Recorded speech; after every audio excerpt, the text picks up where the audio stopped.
Athena and her companions are working on a project called The Hunt, where two groups participate: hunters and prey. One of the women is sitting in her office, discussing the upcoming hunt.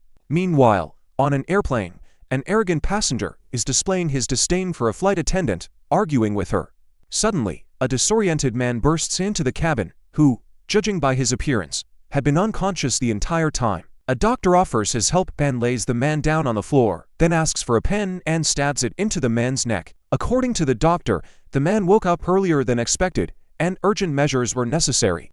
Even though the hunt has not officially begun, the wounded man tries to resist, but a woman approaches him and stabs a stiletto heel into his eye, ending his life before the game has officially started. Meanwhile, a blonde woman regains consciousness in the middle of a forest with a gag in her mouth, which she is unable to remove due to a lock. Nearby, another woman uses a hairpin and a floating leaf to determine north and heads deeper into the forest. The blonde emerges into a clearing, where she sees the other captives. They notice a large crate in the middle of the clearing, and one of the men tries to open it with a crowbar found nearby. An elderly man warns that it might be a trap and runs back into the forest, followed by others. However, nothing dangerous happens. A pig calmly walks out of the crate and goes on its way. Inside the crate, they discover an entire arsenal of weapons ranging from knives to automatic rifles. Everyone rushes to choose a weapon, while the blonde finds an envelope with keys to unlock the gags. Finally, they free themselves from the gags and can discuss what is happening. The woman also gets a pistol, but suddenly,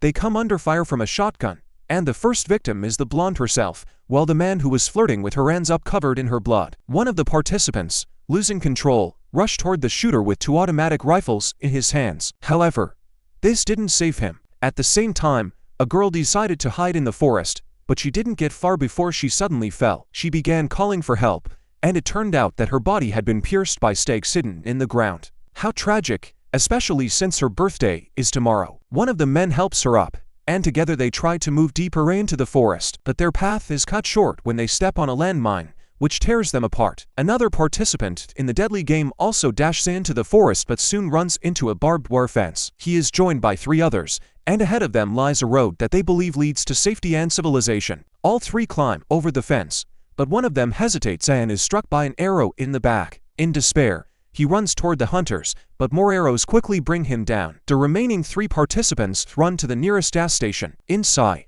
they encounter an elderly couple, the owners of the gas station, who initially think the newcomers are there to rob them. However, the participants explain that they don't need money, they just want to know where they are. The couple tells them they are in the state of Arkansas. One of the men asks for a phone to call the police. While the participants are discussing their next steps, one of the women finds some sweets and starts eating them, but soon she feels sick, as if they were poisoned. Suddenly, the elderly couple puts on protective masks and throws a smoke grenade at the group. One of the participants tries to shoot the elderly man, but he is quicker and fires first. The last participant also dies. The elderly woman turns on the ventilation to clear the smoke, and the couple begins cleaning up the crime scene, dragging the bodies into another room. The woman notices a wedding ring on one of the bodies and starts to feel a pang of guilt. However, her husband reassures her, reminding her that this person was bad. Suddenly, the couple begins to argue, but they are interrupted by a signal on the radio. The pair reports that all the participants have been eliminated,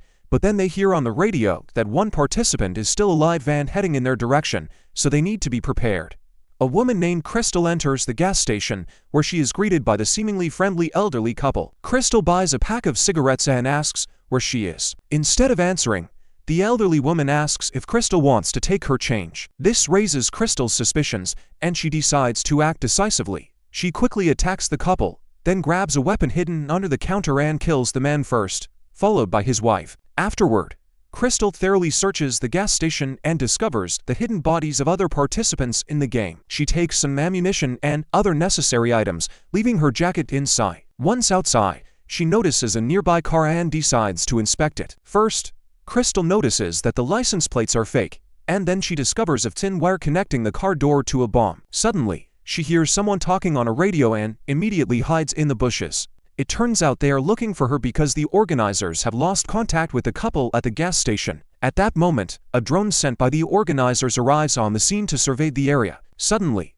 a man appears and shoots the drone, destroying it. He heads towards the car, but Crystal stops him, warning that the vehicle is rigged with explosives. She scolds the man for his actions, pointing out that by destroying the drone, he revealed their location. Crystal decides to head towards the railroad tracks she noticed earlier, and the man follows her. During their journey, the man shares his thoughts on why they found themselves in this situation. He mentions that he read an article about a group of elites who kidnap people for their amusement, but Crystal is skeptical of this theory. Soon, they hear an approaching train and manage to jump into a moving boxcar, where they find a group of hiding immigrants. The man suspects that the immigrants might be planted actors, but since none of them speak English, Crystal begins to doubt his theory. Suddenly, the train stops, and military police begin to search it. The participants and immigrants surrender to the officers, who start to search them. The man tries to explain to the police that they are regular Americans who have gotten into trouble, but the officers don't speak English and leave. Then, one of the immigrants unexpectedly speaks English and tells the man that he is the only actor among them and tries to calm him down. However, the man doesn't trust him and attacks, shoving a grenade into his pants. Later, Crystal is taken in for questioning, where an officer demands her documents. Instead, Crystal starts questioning the police about where she is. Receiving no response, she begins to make guesses and eventually figures out that she is in Croatia.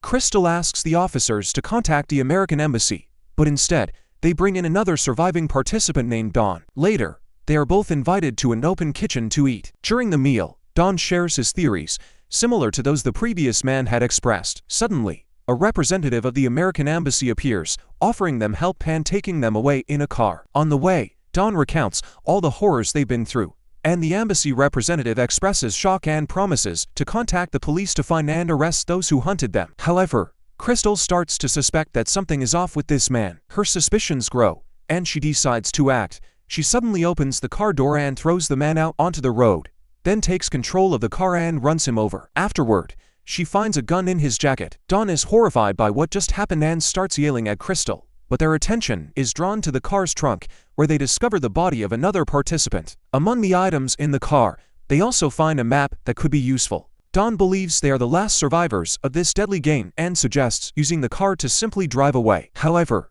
Crystal firmly refuses, stating that with the map, they can find those who were hunting them and take revenge. Meanwhile, a group of hunters is in a bunker, discussing what is considered politically correct and what isn't. Among them is a soldier who asks the others to be quiet, but his requests are met with mockery. Suddenly, Athena's voice comes over the radio, ordering everyone to be silent. One of the hunters steps out of the bunker into the forest to relieve himself, but he is distracted by Dawn, who is holding a pig. At that moment, Crystal suddenly attacks and kills the hunter. Inside the bunker, the people start hearing strange noises from outside, which causes panic among the participants. The soldier, trying to maintain order, begins giving instructions to the others, explaining what to do in such a situation. Everyone is very frightened, their fear growing with each passing second. At that moment, Dawn releases the pig into the bunker, and the terrified people immediately start shooting at it, not understanding what is happening. Crystal decides to act. She shoots one of the men, then points her weapon at the other participants and starts shooting as well,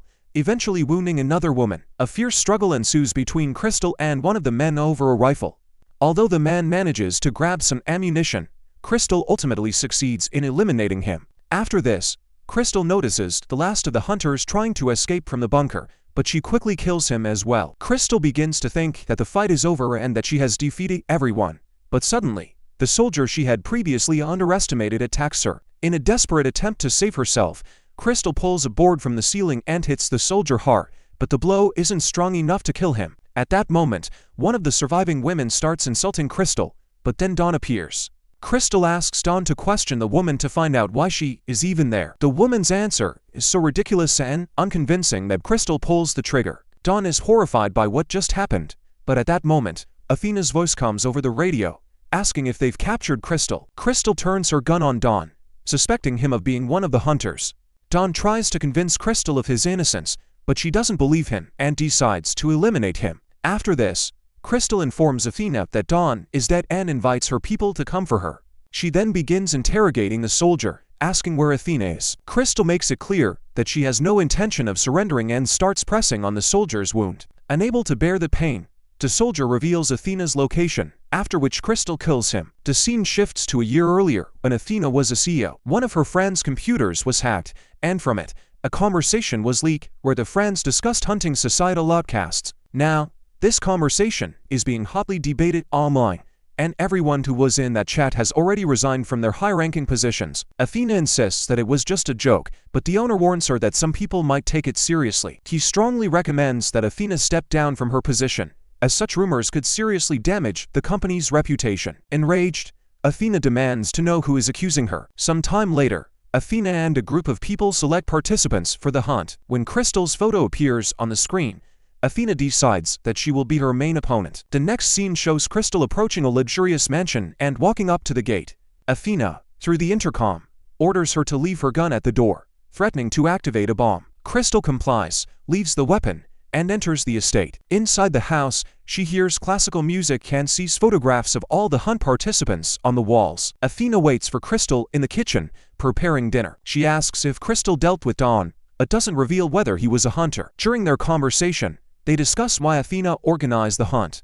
Crystal laughs at Athena, considering her motives ridiculous. She also claims that she was mistaken for someone else.